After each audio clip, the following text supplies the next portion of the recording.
People have just gotten out of bondage. They've just gotten out of Egypt. And they dealt with those plagues. They dealt with frogs and lice, flies and pestilence. They're all of that. You would think that they knew how to listen to God's directions. God was with them through the entire step of the way. I got 3 points. My challenges. Yes, God knows my challenges. Let me tell you one more time. God knows your challenges. He knows you got issues. He knows you got situations. He knows that you've been through some trouble spots. He knows where you faltered. He knows where you slipped. He knows where you fell. He knows your hangups. He knows all the things that make it a little bit difficult for you to be who he's called you to be. And so when I read the text this morning, I knew that there was a straight line from where they were going to where they were trying to get to. In fact, verse 17 says, there is a shorter way. Oftentimes I hear people preach that should have only taken 12 hours, but they end up on a 40-year journey. Can you imagine what it's like to see something that's just St. Louis direction, and it takes you 40 years to get there?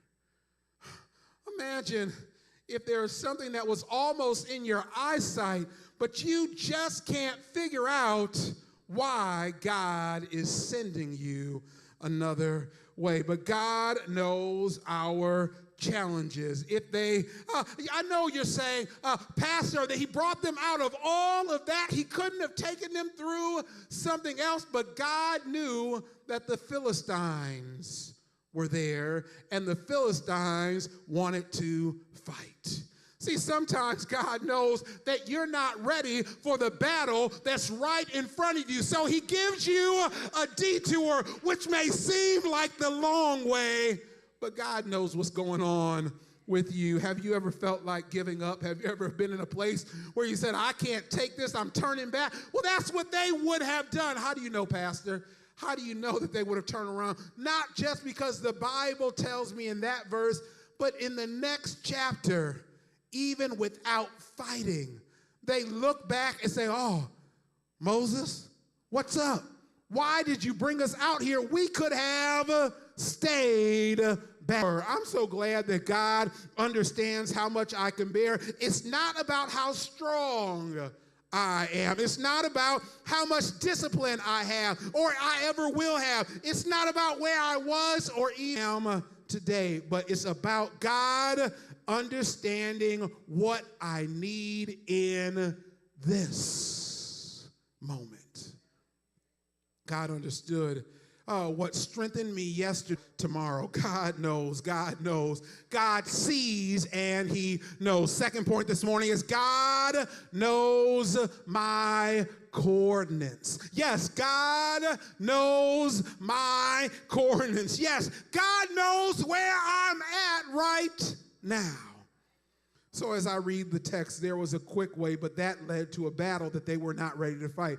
Do you know that even when you use a good Wi-Fi, a good GPS signal, a good GPS system, one of those expensive ones, it does not just use the Wi-Fi around you to know where you should go. When you use a good GPS signal, it doesn't just use to tell you where you should go, but it uses the exact coordinates of where you are in that moment so it can give you direction. God knows where I am, and he knows how to send directions. In fact, he gives some real good direction to these people. He sends a cloud by day and fire by night. Now, I read a whole bunch of translations this week because I wanted to make sure that I understood what was going on. Some say fire by night or cloud by day.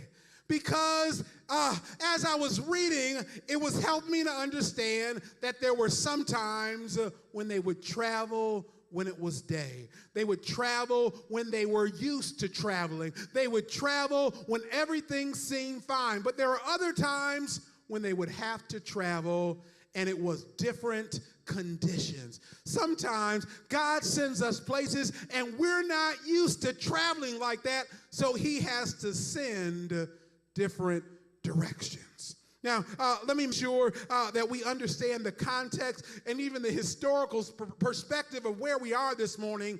Y'all do know that they didn't have flashlights back then, right? Okay, just want to make sure we're all on the same page. So let's say they had a lamp or even a torch.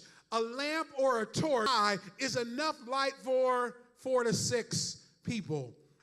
There were thousands upon thousands of people walking. People tried to change